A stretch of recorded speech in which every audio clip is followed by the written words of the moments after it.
इस अमृत वेला में माँ के चरणों में मैं जोता जगावा सवेरे सवेरे, मैं जोता जगावा सवेरे सवेरे, मैं दर तेरे आवा सवेरे सवेरे।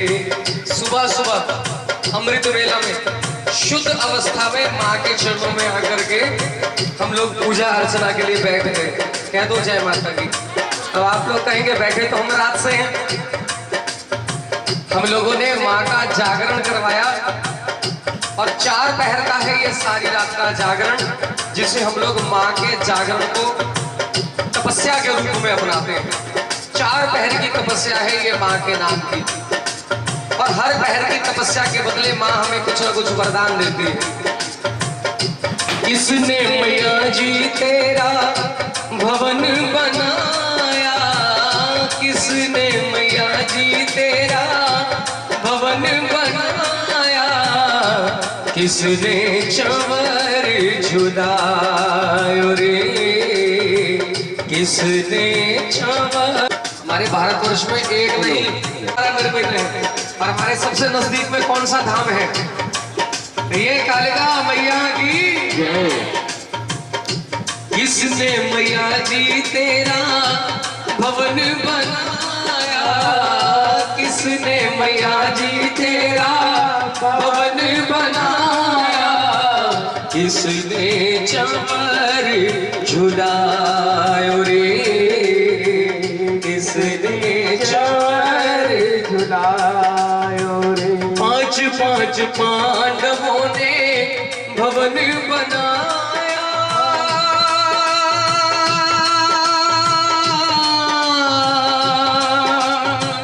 5 पांडवों ने भवन बनाया, अर्जुन चंवर झुलायो रे, अर्जुन चंवर झुलायो रे।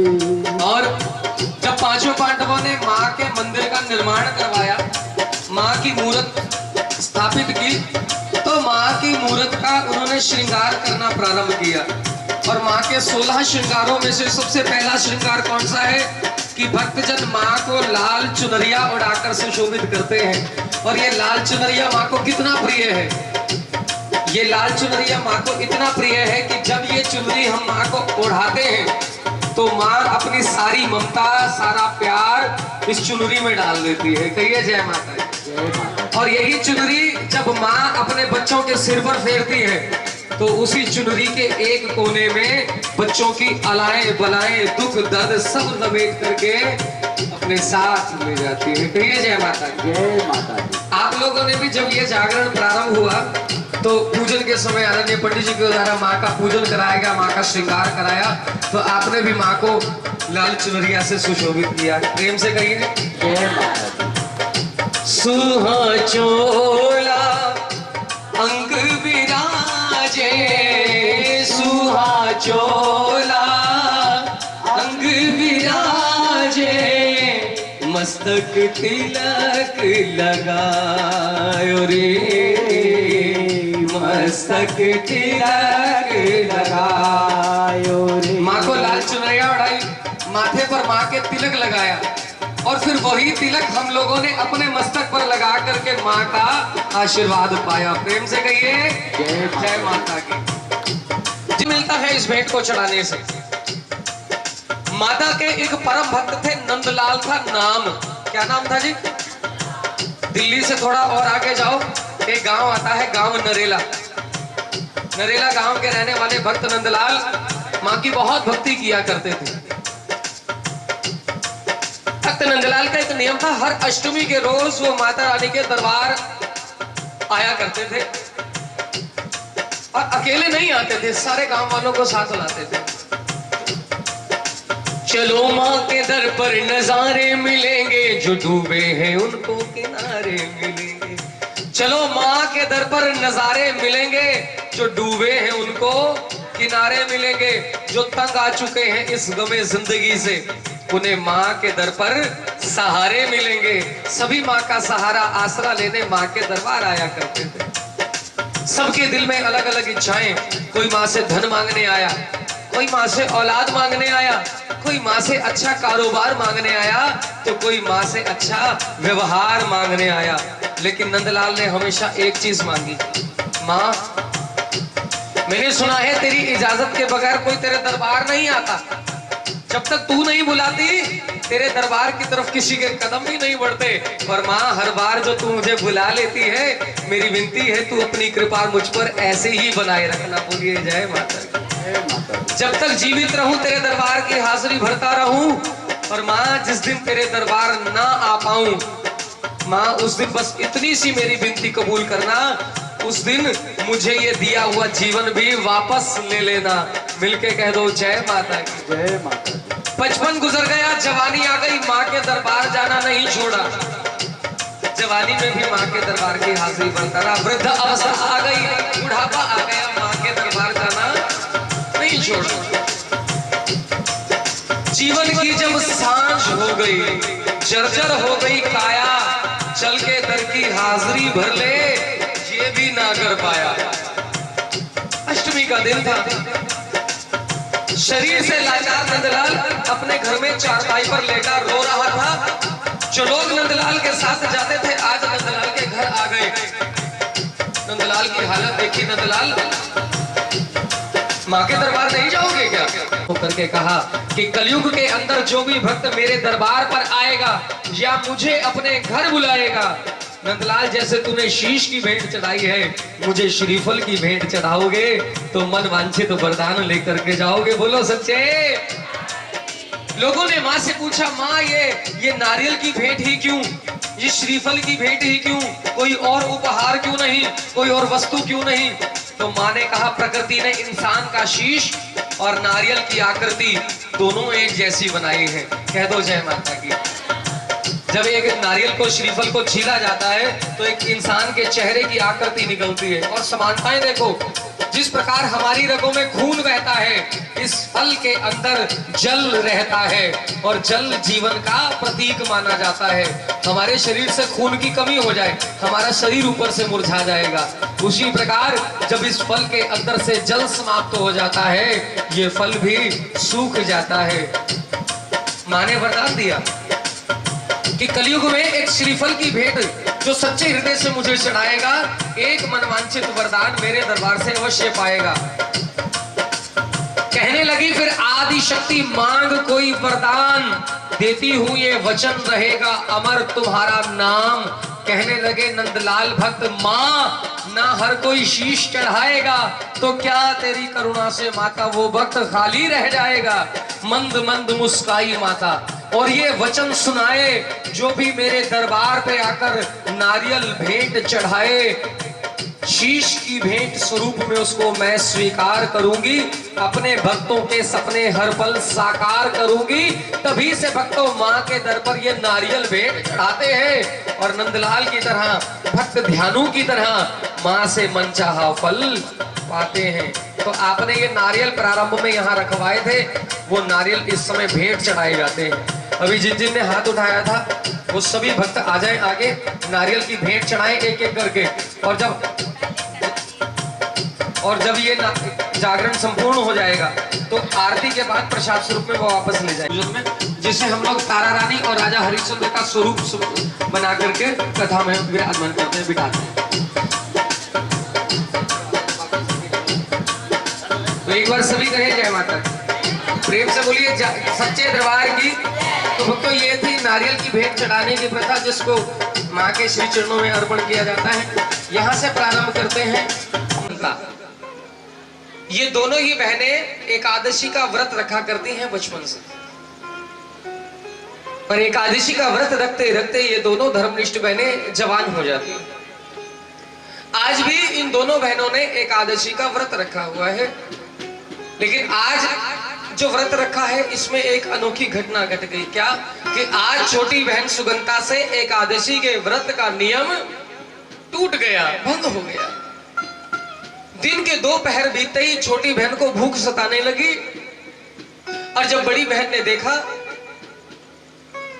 तो अपने पल्लू की गांठ खोल करके 2 टके निकाल करके दिए छोटी बहन को और कहा कि आप एक काम करो, बाजार जाओ, बाजार जाकर के 1 टके का फलाहार मेरे लिए और 1 टके का फलाहार अपने लिए लेकर आओ। आज हम इस फलाहार को ग्रहण करके अपने व्रत का उद्यापन करेंगे। बाजार को निकली छोटी बहन सुगंता, तो जब मार्ग से जा रही थी तो रास्ते में एक भीलों का घर पड़ा और भीलों के घर में कोई उत्सव मनाया जा रहा है। उत्सुकता अवश्य वो कन्या उनके घर में प्रवेश कर जाती है। अब भीलों ने देखा हमारे घर में राजा की कन्या आई है, बड़े प्रेम भाव से उस राजा की कन्या को अपने घर में आसन दिया, उसका स्वागत किया और जो भोग बनाया हुआ था उन्होंने अपने घर में वो उस कन्या के सामने पेश कर दिया।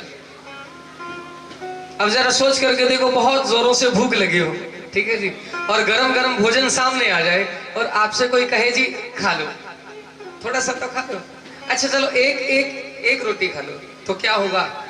चाहे अज्ञानतावश चाहे उसके प्रेमवश हम वो भोजन ग्रहण करेंगे। और उस छोटी बहन सुगंता ने भी यही किया, उस प्रसाद को उसने ग्रहण किया और उस प्रसाद को ग्रहण करते ही उसका व्रत, यहां पर कई गुणीजन बताते हैं मांस मदिरा का सेवन कर लेती है वो, लेकिन भक्तों जो लोग एकादशी का व्रत रखते हैं ना, उनके लिए एकादशी के दिन अन्न का सेवन करना निषेध माना गया है, विशेषकर कौन सा? चावलों द्वारा बना हुआ। एकादशी के दिन व्रतधारियों के लिए चावलों का सेवन करना अर्थात कीड़े मकोड़े खाने के समान माना गया है। और आज छोटी बहन सुगंता ने किसी ऐसे ही पदार्थ का सेवन उनके घर में कर लिया जो चावलों द्वारा निर्मित है, जिसको ग्रहण करते ही व्रत का नियम टूट गया। मन में उदासी छाई, मन में ग्लानि आई, रोते रोते घर को आई। बहन ने पूछ लिया, अरे क्या हो गया, तू तो फलाहार लेने गई थी। तो सारी घटना बताई और बताया कि आज मुझसे मेरे व्रत का नियम टूट गया। जब सारी बात अपनी बहन को बताई ना, तो बड़ी बहन को क्रोध आ गया और कहते वक्त तो जब क्रोध आता है तो वहां से ज्ञान चला जाता है, विवेक खत्म हो जाता है। क्रोध में आकर के अपनी ही छोटी बहन को श्राप दे दिया। और क्या श्राप दिया? ऐसा नीच कर्म करके आई हो जिसका परिणाम ये पाओगी, अगला जन्म ऐसी नीच योनि में जाओगी जब सारी जिंदगी कीड़े मकोड़े ही खाओगी। छोटी बहन सुगंता ने हाथ जोड़ करके प्रार्थना करी कि आपने श्राप तो मुझे दे दिया, लेकिन इस श्राप से मेरी मुक्ति किस प्रकार होगी? कोई युक्ति, कोई ऐसा उपाय, कोई ऐसा साधन बताओ जिसको अपनाने मात्र से मैं अपने आप को श्राप मुक्त कर पाऊं। दोनों बहनों की आंखों में आंसू है और बड़ी बहन के मुख से वचन निकला, अपने श्रापित जीवन में एक अवसर मिलेगा, अपने प्राणों का बलिदान करोगी तभी इस श्रापित योनि से मुक्त हो पाओगी। एक बार कहिए जय माता दी। और भक्तों, इसी श्राप के कारण इस छोटी बहन सुगंता का दूसरा जन्म हुआ छिपकली की जून में। कौन सी जून में? द्वापर युग का समय था भक्तों। द्वापर युग में 5 पांडवों ने माँ की बहुत भक्ति करी है। माँ भगवती का बहुत विशाल मंदिर निर्माण करवाया और मंदिर निर्माण कराने के बाद माँ का यज्ञ रचाया। कराने का यज्ञ चल रहा था और दूसरी तरफ उसी यज्ञ में जो बांटा जाना है प्रसाद, उसका निर्माण हो रहा था, प्रसाद बनाया जा रहा था। और जहां पर प्रसाद का निर्माण हो रहा था, वहीं पर पेड़ की शाखा पर उल्टी लटकी हुई एक छोटी सी बेजुबान छिपकली अपनी मुक्ति का अवसर ढूंढ रही थी। कहिए सच्चे दरबार की। और ये छिपकली कौन है? सुगंता, छोटी बहन, जो श्राप के कारण इस जून में आई है, इस योनि में आई है। अचानक छिपकली की नजर गई, आकाश मार्ग से एक बहुत बड़ा बाज उड़ता हुआ आ रहा है। अपने विशाल पंजों में एक सर्प को दबोच करके ला रहा है और छिपकली के देखते ही देखते एक स्थान पर आकर के वो मंडराने लगा और जहां पर वो मंडरा रहा है ठीक उसके नीचे प्रसाद का निर्माण हो रहा है। छिपकली ने देखा, बाज ने अपने पंजे की पकड़ को ढीला किया और वो सर्प सीधा प्रसाद के बर्तन में जा गिरा। गरम गरम खीर के कड़ाहे में जब वो बर्तन गिरा, वो सर्प गिरा, तो वो सर्प मृत्यु को प्राप्त हो गया और भारी होने के कारण बर्तन की तह तक पहुंच गया। सारा प्रसाद ऊपर आकर के ढक गया। अब ये सर्प किसी को नजर भी नहीं आ रहा। और ये सारी घटना किसने देखी है? केवल और केवल छिपकली ने ये सब देखते ही अपना पिछला जन्म याद आ गया, अपनी बहन के वचन याद आ गए, आज मेरी मुक्ति का दिन आ गया। इतना सोच ही रही थी कि सामने से देखा भक्त जन प्रसाद लेने आ रहे हैं, और जब भक्त जन प्रसाद लेने आए, आगे हाथ बढ़ाया बर्तन उठाने के लिए, छिपकली ने अपनी ही भाषा में लोगों को मना किया, भैया इस प्रसाद को मत उठाओ। आप लोगों ने देखा होगा छिपकली या तो कभी अपनी गर्दन हिलाती है या फिर कभी अपनी पूंछ हिलाती हुई नजर आएगी।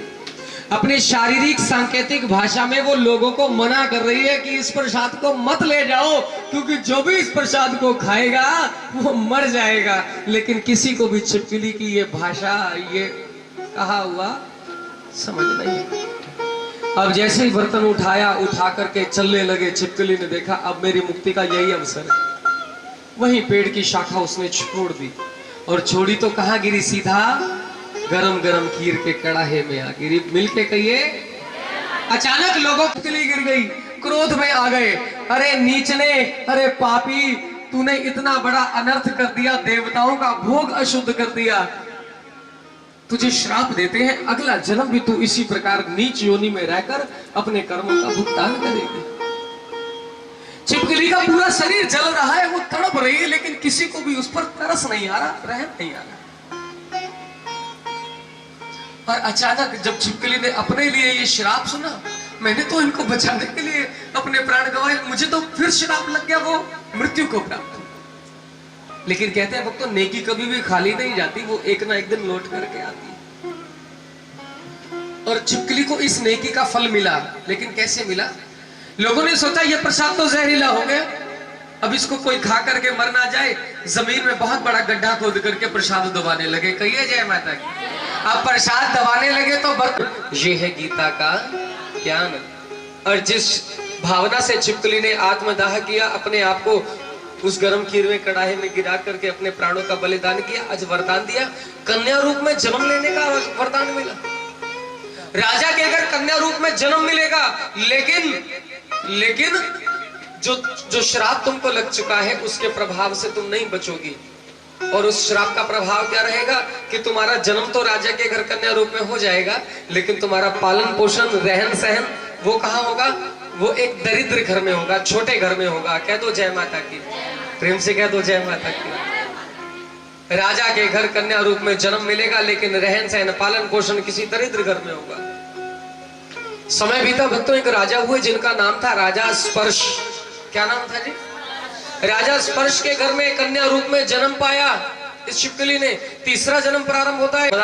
कावेरी, कृष्णा, गोदावरी, ये सभी नदियां हमारे लिए महातुल्य हैं। और एक प्रश्न है मेरा, एक बच्चा सबसे ज्यादा सुरक्षित कहां होता है? माँ की गोद में। कहिए जय माता की। तो राजा ने अपनी बेटी को कहां छोड़ा? बहते हुए पानी में या फिर माँ की गोद में? कहिए जय माता की। लोग कहते हैं कि कन्या को नदी में बहाया, लेकिन इसके पीछे कारण बहुत गहरा, क्योंकि उसने ये प्रण लेकर के अपनी कन्या को नदी में छोड़ा कि मैं अपनी कन्या को एक माँ की गोद में छोड़ रहा हूं, और अब मेरी कन्या का कोई भी बाल बांका नहीं कर सकता। नदी की लहरों में बहने लगा जब वो संदूक, तो दिन निकल आया, प्रातःकाल हो गया। प्रातःकाल एक राजपुरोहित जी स्नान करने आया करते थे नदी के किनारे, आज भी आए, नदी में स्नान कर रहे हैं। और आप लोग हरिद्वार वगैरह गए होंगे कभी, तो स्नान करने का एक नियम है, जब डुबकी लगाते हैं तो आकर के जाप करते हैं, हर हर गंगे, हर हर। तो राजपुरोहित जी स्नान कर रहे हैं, पहली डुबकी लगाई, बाहर आए, जाप किया, हर हर हर हर। दूसरी डुबकी लगाई, बाहर आए। राजपुरोहितों ने फिर नक्षत्रों की गणना करी, लेकिन इस बार प्रसन्नता के साथ राजा को बताया गया, राजन ये कन्या साक्षात लक्ष्मी का अवतार है और तुम्हारे भाग्य का तारा चमकाने के लिए आई है, इसलिए इस कन्या का नाम रखना तारा। क्या नाम रखना? तारा। आगे चलकर यही कन्या तारा रानी के नाम से विख्यात हुई, जिसकी कथा सुने बगैर माँ का जागरण संपूर्ण नहीं। ऐसा क्या किया तारा रानी ने कि माँ ने इतना बड़ा वरदान दे दिया? केवल और केवल माँ की भक्ति करी। और भक्ति कैसी? अटूट विश्वास के साथ। हम नहीं कर सकते वो भक्ति जो तारा रानी करती। हम नहीं सोच सकते उस भक्ति का जो भक्त ध्यानु ने करी। हमारे मन में कल्पना भी नहीं आ सकती उस भक्ति की जो भक्त श्रीधर करके गए, जिसको सबसे पहले कन्या रूप में मां ने दर्शन दिया। नाम जब रखा गया ना तारा, तो ये धीरे धीरे जब बड़ी हुई तो अपने पिता के साथ मंदिर जाया करती थी माँ के। और बच्चे के अंदर संस्कार बचपन से ही पढ़ने लग जाते हैं। तो अपने पिता को भक्ति करता देख वो भी भक्ति करने लगी। छोटे छोटे हाथों से छैने पकड़ करके माँ का गुणगान किया करती थी। भक्ति करते करते तारा रानी जवान हो गई। तो आज राजा स्पर्श ने अपनी बिटिया यानी तारा रानी का विवाह तय कर दिया। और रानी का विवाह किसके साथ हुआ? एक राजा हुए जिनका नाम है राजा हरिश्चंद्र। क्या नाम है? और विवाह के समय तारा रानी ने राजा से 2 वचन मांगे थे। कौन कौन से? मुझे जहां भी रखोगे माता रानी का एक मंदिर बना करके दोगे। और दूसरा वचन मांगा था कि अगर आपके नगर में कहीं भी माता रानी का कोई भजन कीर्तन होगा तो आप मुझे जाने से इनकार नहीं करोगे। दोनों वचनों को स्वीकार करने के बाद अब राजा ने भी एक वचन मांग लिया कि देखो कभी अगर मैं दुख तकलीफ में पड़ गया और विपरीत परिस्थितियों ने मुझे घेर लिया तो मुझे तुम्हारी आवश्यकता होगी, तुम्हारी जरूरत पड़ेगी।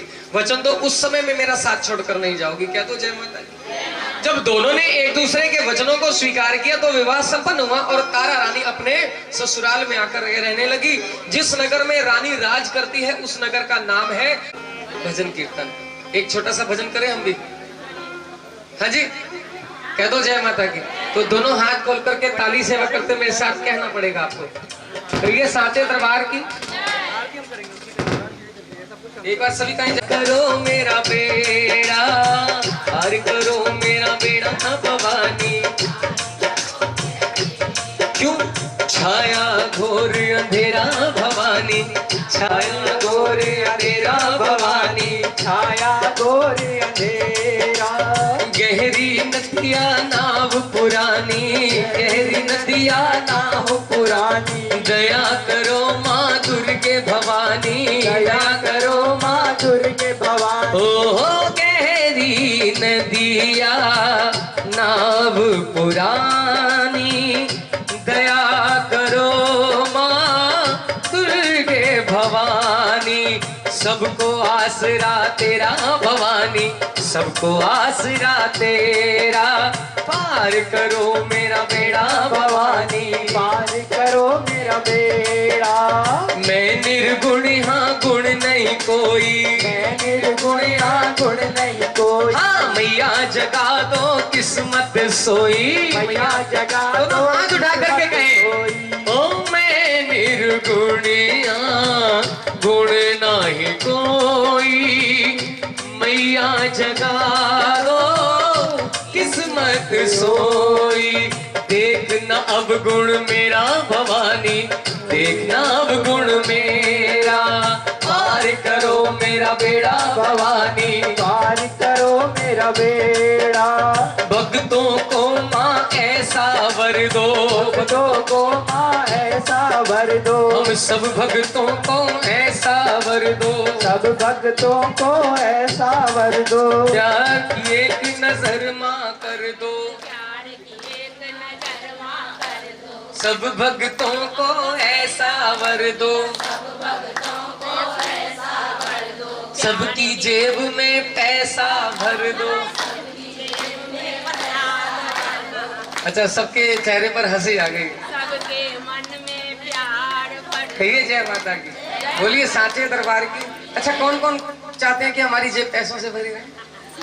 सभी चाहते हैं, क्योंकि इसके बिना कोई भी कार्य, ये इसके भक्तों को माँ ऐसा वर दो, भक्तों को माँ ऐसा वर दो। बस प्यार की एक नजर माँ कर दो, प्यार की एक नजर माँ कर दो। ओहो हम भक्तों को ऐसा वर दो, प्यार की एक नजर माँ कर दो। फिर लूटे पाप लुटेरा भवानी, लूटे पाप लुटेरा। पार करो मेरा बेड़ा भवानी, पार करो मेरा बेड़ा। ऐसा ही भजन मंदिर के अंदर भी चल रहा था। कौन से मंदिर में? जिसमें तारा रानी भक्त मंडली के साथ बैठी है, रुक्मण मंदिर की सीढ़ियों पर बैठ गई और भजन कीर्तन सुनने लगी। तो क्या हुआ? मन लग गया, भजन में मन लग गया। क्यों जाते हैं? क्योंकि जो मांगने आते हैं माँ उनकी झोलियों में डाल देती है। रुक्मण के दिल में एक आशा जागी, पल्लू की गांठ खोली, उसमें से 1 टका निकला, वो भी तारा रानी को दे दिया। रानी जी एक बात कहूं, अगर ये माँ वास्तव में इतनी मेहरबान है, दयावान है, तो मेरी भी एक अरदास करा दो। मेरी कोई औलाद नहीं है, माता रानी एक सुंदर सा लाल बख्श दोगी तो आपका जागरण करवाऊंगी, आपकी जोत अपने घर में जगाऊंगी। कह दो जय माता की। जय माँ मुरादे पूरी कर दे हलवा है जी, चाटूंगी। अच्छा माफ करना, कह दो जय। भाई इतना स्वादिष्ट हलवा मिला है, आनंद लेकर के खाना पड़ेगा। कह दो जय माता की। जय माता। बोलो सांचे दरबार की। छोड़ना पड़ता है, पृथ्वी पर आसन लगा करके लेटना पड़ता है, व्याभिचारों से दूर होना पड़ता है। सबने बूंद राजा के होठों पर गिरी, राजा ने खींच करके थप्पड़ मार दिया। वार्तालाप हुई दोनों की, तो राजा को पता चला आज तारा रानी ऐसे घर में जागरण करने जा रही है जो नीच जाति के लोग हैं। अब वहां जाकर के वहां का पानी भी ग्रहण करेगी, अन्न भी ग्रहण करेगी, अपना धर्म भ्रष्ट करेगी। राजा कैसे पवित्र करोगे? राजा दुविधा में पड़ गया। और जब दुविधा में पड़ा राजा, तो सेनानी ने क्या किया? जिस उस्तरे से हजामत बना रहा था, जिस उस्तरे से हजामत बना रहा था, उसी उस्तरे से राजा की उंगली पर उसने चीरा लगा दिया। कह दो जय माता। अभी राजा का खून बहने लगा। और हुआ भी यही। आधी रात तक तारा रानी ने अपने पति का सर अपनी पट पे रखकर उसको सहलाया, अपना पतिव्रत धर्म निभाया। लेकिन आधी रात बीतने पर भी जब राजा को चैन नहीं आया, नींद नहीं आई, तो तारा रानी ने माँ का ध्यान लगाया, माँ को बुलाया। और जब माँ ने पुकार सुनी तारा रानी की, तो महलों में आई। किस रूप में आई? पवन का रूप धारण करके। किसका रूप? ठंडी हवा का झोंका बन करके माँ आई। और आकर के माँ राजा को छू करके चली गई। कह दो जय माता की। एक ठंडी हवा का झोंका जब छू करके गया ना राजा को, तो राजा गहरी नींद में सो गया। और ये झोंका कौन है? ये स्वयं माँ का स्पर्श है। कहते हैं इंसान कितना भी दुखी हो, कितना भी बीमार हो, कितना भी थका हुआ हो, अगर एक बार उस इंसान की माँ उसका सर अपनी गोद में रखकर उसको सहला दे, तो बच्चा सारा दुख दर्द भूल जाता है। कहिए जय माता। राजा बहुत गहरी नींद में सो गया। और माँ ने कहा तारा रानी को कि तू अपना नियम निभाने जा जागरण में, और मैं तुझे वहीं मिलूंगी। बोलो सच्चे। तारा रानी ने पट का सिराना निकाला, मखमल का सराना सर के नीचे लगा दिया, रुक्मण के घर जाने लगी। लेकिन राजा की नींद नहीं खुली। कुछ समय बाद माता रानी ने ऐसी कला रचाई कि राजा नींद से जागा। और जब जागा तो क्या देखा? तारा रानी महलों में नहीं। चारों तरफ नजर घुमाई, सभी खिड़कियां दरवाजे बंद, लेकिन एक खिड़की खुली हुई। उस खिड़की में साड़ियों का आंचल बांध बांध कर एक रस्सी तैयार की गई और वो वहां लटक रही है। तो समझ गया राजा कि तारा रानी यहीं से भाग करके गई। क्रोध में आकर हाथों में तलवार उठा ली, आंखों में गुस्से की लाली, और आधी रात को भेष बदल कर निकल पड़ा पीछा करने तारा रानी। अभी कुछ दूर आगे गया तो रास्ते में मिल गए दो चोर, और चोरों के साथ वार्तालाप हुई। तो राजा को पता चला एक अकेली औरत आधी रात के समय आभूषणों से लदी हुई यहां से भागती हुई जा रही थी। और चोर होने के कारण दोनों चोरों ने उस अकेली औरत को लूटने का प्रयास भी किया। लेकिन भक्तों यकीन मानना, दो चोर मिलकर के भी एक अकेली औरत को लूट नहीं पाए। कारण कि उस समय वो औरत अकेली नहीं थी। कौन था उसके साथ? स्वयं माँ उसके साथ उसकी रक्षक बन करके चल रही थी। लेकिन हाँ, हाथापाई करते समय चोरों के साथ उस औरत की साड़ी का आंचल फट गया, वो वहीं छूट गया। और जो पैरों के पाजेब थे वो भी वहीं गिर गए। राजा ने देखा कि ये साड़ी का आंचल भी तारा रानी का, पैरों के पाजेब भी तारा रानी के। इसका मतलब इन दोनों चोरों ने रानी के साथ जोर जबरदस्ती करी है। तो राजा का क्रोध और बढ़ गया। राजा ने क्या किया? अपनी तलवार से चोरों का शीश काट दिया। एक तो ये चोर है, मेरे राज्य में चोरों का क्या काम? दूसरा, आज इन्होंने मेरी पत्नी पर हाथ डाला है, कल किसी और स्त्री पर भी हाथ डालेंगे। ऐसे इंसानों को जीने का अधिकार नहीं। अपना राज धर्म पूरा किया, अपना पति धर्म पूरा किया, आगे बढ़ा तो रुक्मण के घर पहुंचा। और जब घर पहुंचा तो क्या देखा? रुक्मण के घर का द्वार बंद है। उस द्वार में एक छोटा सा झरोखा बना हुआ है, आला जिसको बोलते हैं। झांक करके राजा ने देखा, अंदर तारा रानी जागरण के नियम पूर्ण करवा रही थी, डल चढ़वा रही थी। कह दो जय माता की। डल चढ़वा रही थी, कलश का पूजन हो रहा था। तो राजा सारी घटना देख रहा है। डल चढ़वाए गए, कलश का पूजन किया गया। कलश पूजन करने के बाद माँ का मंगल आरती की गई। और आरती के बाद प्रसाद वितरित किया गया। कह दो जय माता की। और प्रसाद से जब तारा रानी ने अपनी झोली भरवाई, कह दो जय माता की, तो इस समय वो प्रसाद वितरित किया जाता है। एक बार आप दोनों खड़े होकर के आओ जरा, दरबार में आओ। और जिसकी जितनी बड़ी झोली होगी उतना आशीर्वाद भी मिलेगा। प्रेम से कहिए जय माता की, बोलो जय माता की। केवल 10 मिनट का प्रसंग हो रहा है, उसके बाद आरती करेंगे। एक बार सभी कहें जय माता की। तो लेकिन मेरी एक छोटी सी आप लोगों से रिक्वेस्ट है कि आप लोग जो प्रसाद लेंगे अभी झूठा मुंह नहीं करेंगे जब तक ये कथा पूर्ण नहीं हो, क्योंकि हम कथा में जब बैठाते हैं तो हाथ मुंह धुला करके, कुल्ला करा करके, अगर किसी कारणवश सो जाते हैं तो नहा धो करके बैठते हैं। तो कथा के अंदर शुद्ध रूप से बैठना चाहिए, शुद्ध अवस्था में। तो जब ये कथा समाप्त हो जाएगी फिर आप इस प्रसाद को अवश्य खा लीजिएगा, लेकिन कथा के बीच में मुंह झूठा नहीं करेंगे। एक तो ध्यान भंग होता है, दूसरा हम लोग जब कुछ खाते हैं तो मुंह भी अशुद्ध होता है। और पिता होने के नाते संतान से ज्यादा प्यारा कुछ नहीं होता। होता है जी?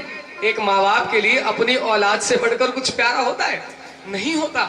औलाद ही तो है जिसके लिए माता पिता सारी जिंदगी संघर्ष करते हैं, खुद दुख सहते हैं, लेकिन अपने बच्चों के लिए सुख सुविधाओं का साधन बटोरते हैं। सारी जिंदगी हमारे माता पिता ने हमारे लिए संघर्ष किया और अब हम अपने बच्चों के लिए संघर्ष कर रहे हैं। यही तो रिश्ता है माता पिता और पुत्र का। तो राजा, इतनी सी बात तुझे समझ में नहीं आई? अगर वास्तव में माँ का पंथ जानना है ना, तो जिस बेरहमी से घोड़े का शीश काटा है, जा अपने बेटे का शीश काट करके ला। अरे दर्द तो तब होगा जब अपने दिल पर छुरी चलेगी। एक बेजुबान जानवर को मारकर कह रहे हो पंथ। राजा के पैरों तले जमीन खिसक गई, ऐसा तो सोचा भी नहीं था, लेकिन प्रतिज्ञा में बंधा है, क्या करे। दिल पे पत्थर रख करके गया बेटे के महलों में, बुलाया पुत्र को, आया बेटा, लेकिन वो दम, वो साहस कहां से लाए जो अपने बच्चे पर वार चलाए।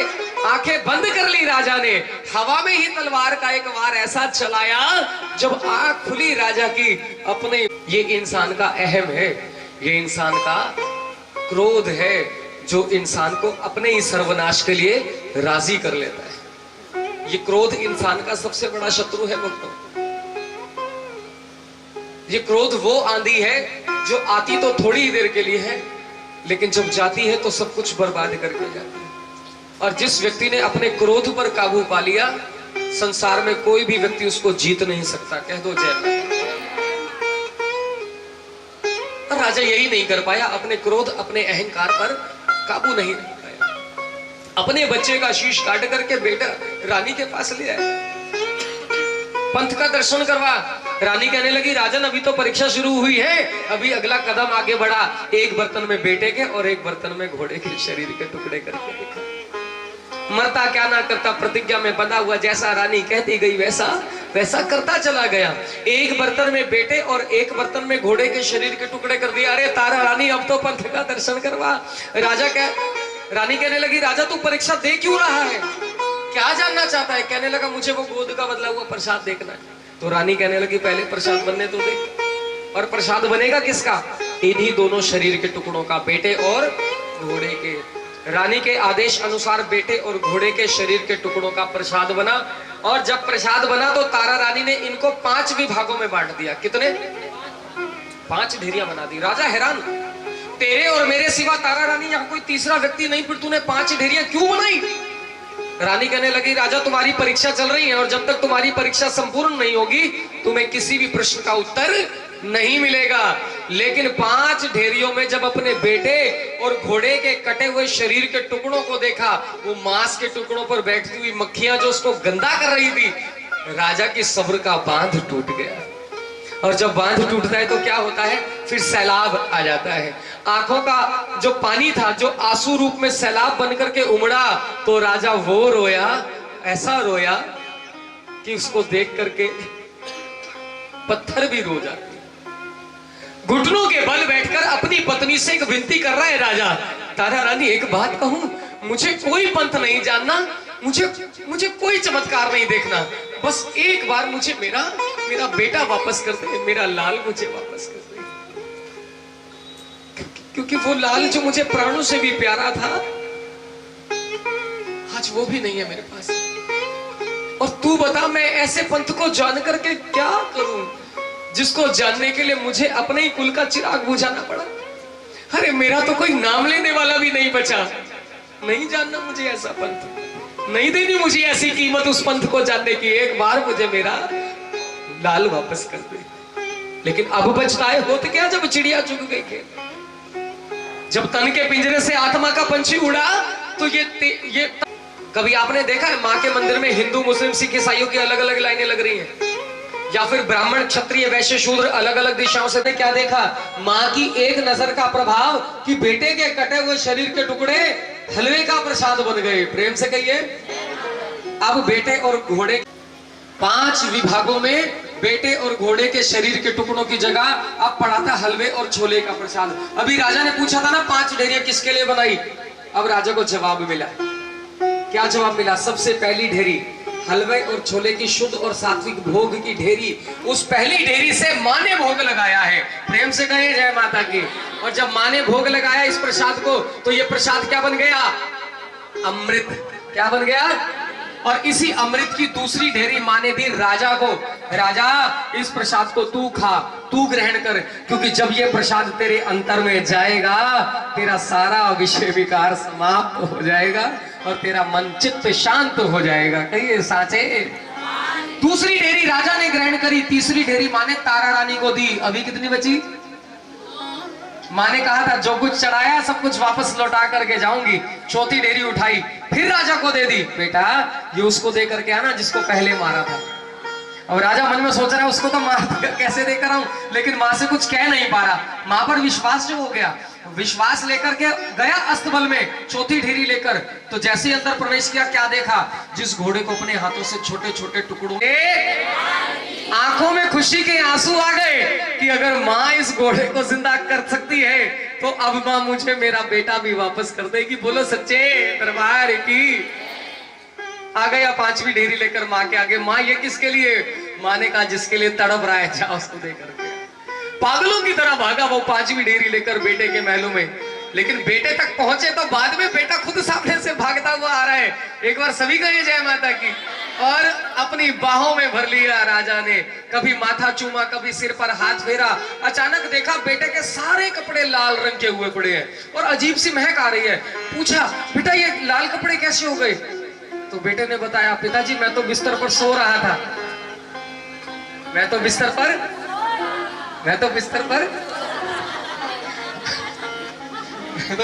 सो रही थी। मैं तो बिस्तर पर सो रहा था और सोते सोते जब करवट बदली तो नीचे गिर गया। और पिताजी जब मेरी आंख खुली तो आप यकीन नहीं मानोगे मैं फर्श पर नहीं था, मैं आसमान में दोनों माताओं की आंख। अभी किसी ने चुनरी चढ़ाई तो लाल, चोला चढ़ाया तो लाल, रोली मोली केसर कलावा जो भी माँ को चढ़ा करके गया वो। और पिताजी उन लाल आंचल में खेलते खेलते मेरे कपड़े ही नहीं मेरी आत्मा भी माँ के रंग में रंग करके लाल हो गई। लाली मेरी मात की जित देखूं उत लाल, लाली देखने जब मैं गया फिर मैं भी हो गया लाल। लोग कहते हैं लाल रंग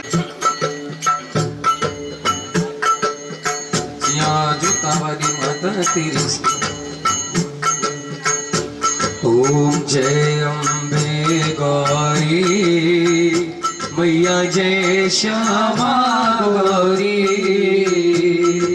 तुमको निस दिन ध्यावत मैया जी को सदा मनावत हरि ब्रह्माश्वरी। ओम जय अम्बे गौरी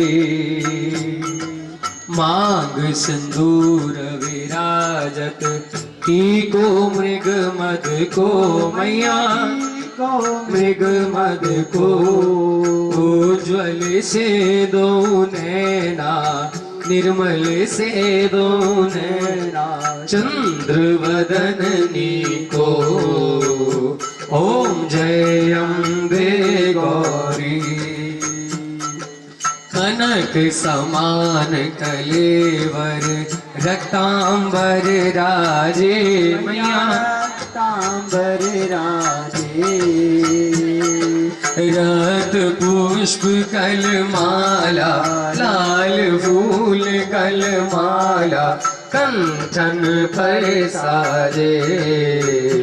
ओम जय अम्बे गौरी के हर वाहन राजत खड़ग खपरधारी मैया खड़ग खपरधारी सुर नर मुनि जन सेवक सुर नर मुनि जन सेवक जिनके दुख हारी ओम जय अम्बे गौरी कानन कुंडल शोभित नासाग्रे मोती मैया साग्रह मोती कोटिक चंद्र दिवाकर कोटिक चंद्र दिवाकर राजत समज्योति ओम जय अम्बे गौरी